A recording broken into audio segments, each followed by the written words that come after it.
Here in Florida this evening, a federal judge is halting the enforcement of a new law that aims to crack down on illegal immigration. Political reporter Aaron Parsegian has been following this since it was first enacted and is here now with where this decision takes it.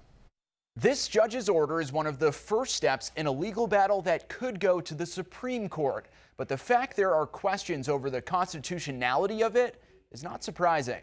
U.S. District Judge Kathleen Williams granting a temporary restraining order against a new law signed by Governor DeSantis that makes it a state crime for illegal immigrants to enter or re-enter Florida. The ruling comes after a lawsuit filed by immigrant advocacy groups. Judge Williams writes they likely have a case the law violates the Constitution as it encroaches on what is, quote, exclusively a federal power. While the ACLU is praising the court order, the governor is firing back. The laws that I signed in this regard are constitutional. We, of course, are going to appeal this. DeSantis posting this video on X criticizing the President Obama-appointed Judge Williams as an activist. But make no mistake about it, we are not taking the pedal off the gas one bit when it comes to enforcing federal immigration laws. Arrests have been made since the law was enacted after a special session in February, which also created the Immigration Enforcement Council, made up of state law enforcement leaders.